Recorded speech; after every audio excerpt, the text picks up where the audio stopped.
Welcome back, deep divers. Ready for another deep dive? Always. Okay, good. Because today, we're tackling something big. We're going deep on a passage from the Quran. Ooh, fascinating. Yeah, and I know some of you might be thinking, wait, the Quran, is that really going to be my thing? But honestly, even if you're not familiar with Islam or religious texts in general, I think you're going to find this super insightful. Yeah, it's all about opening up to different ways of thinking, right? Different cultures, different belief systems. They all have these unique ways of grappling with those really, really big questions about life, the universe, everything. And you can learn so much from that, even if you don't necessarily agree with every single point. Totally. Okay, so the passage we're looking at today, let me just read this for everyone. It says, Allah, there is no deity except Him, the ever-living, the sustainer of all existence. Neither drowsiness overtakes Him nor sleep. To Him belongs whatever is in the heavens and whatever is on the earth. Who is it that can intercede with Him except by His permission? He knows what is presently before them and what will be after them, and they encompass not a thing of His knowledge except for what He wills. His courtesy extends over the heavens and the earth, and their preservation tires Him not. And He is the Most High, the Most Great. Phew, okay, that's a lot, right? It's a very powerful passage packed with meaning. I'm already hooked on that first line. Allah, there is no deity except Him. Bam. Right off the bat, it's this incredibly powerful statement about the nature of God in Islam. Like, this is it. This is the foundation. Absolutely. It's the core of Islamic belief. Good. The oneness of God. Right. That there's only one God and that God is Allah. Everything else flows from that. That's the starting point for everything in Islam. And that's such a fundamental question, right? Across pretty much every culture, every religion, it's like, okay, is there a God? And if so, what is that God like? And here in the Quran, the answer is yes, there is one God, and this is who God is.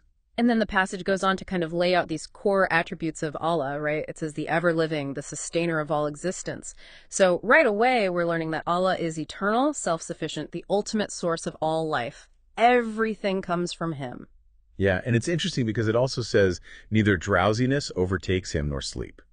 So it's not like God is this distant, passive being. It really feels like it's saying He's actively, constantly involved in sustaining creation, like every second of every day. Exactly. That line really emphasizes God's constant awareness, His constant activity. He doesn't need rest. He's always working, so to speak, to uphold the universe. Okay, so then there's the part about everything in the heavens, in the earth, belonging to Allah.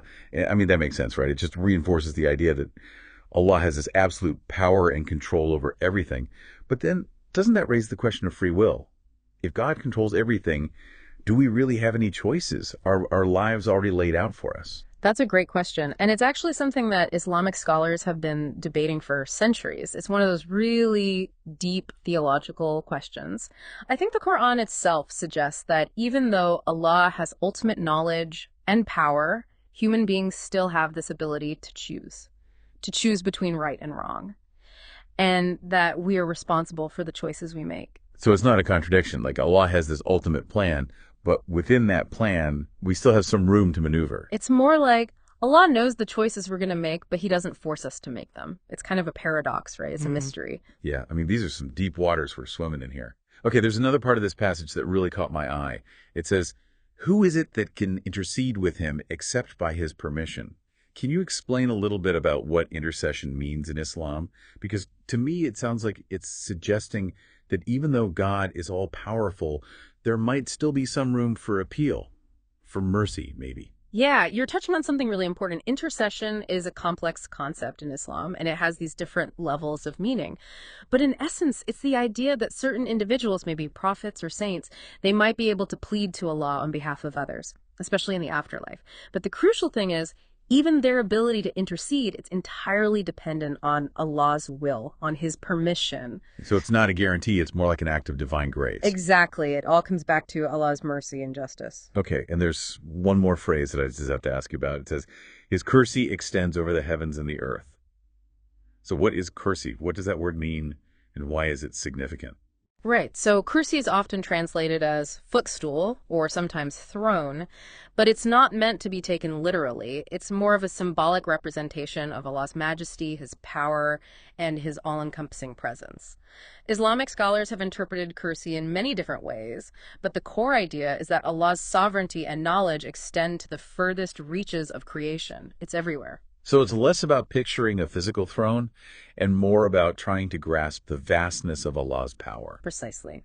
And the passage goes on to say that preserving the entire universe, maintaining all of creation, it doesn't tire Allah. It doesn't burden him in any way. It's humbling, right? Just thinking about how limited our human conceptions of power and scale really are. Absolutely. It really puts things into perspective. Okay, so we've gone through this whole passage piece by piece. But if we take a step back and look at it as a whole, what are the key takeaways we should remember?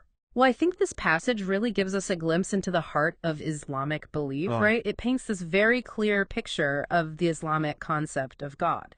Allah is the one and only God, eternal, all-powerful, all-knowing, the source of everything that exists. And he's actively involved in sustaining the universe. His power and majesty are beyond our full comprehension.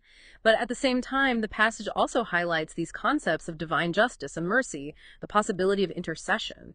And I think that adds this really interesting layer to how we understand God's relationship with humanity. It's definitely a very different way of understanding the divine than what you might find in other religions. It is. And that's why I think it's so valuable to engage with these different perspectives, right? It forces us to question our own assumptions about God, about the universe, and in a way, about ourselves. There's a lot to unpack there for sure. Well, this has been a really fascinating deep dive. Thanks for guiding us through it. It's been my pleasure. And for all you deep divers out there, we really want to hear your thoughts. After listening to this passage from the Quran, what stands out to you most? How does it challenge or expand your own understanding of the divine? Let us know.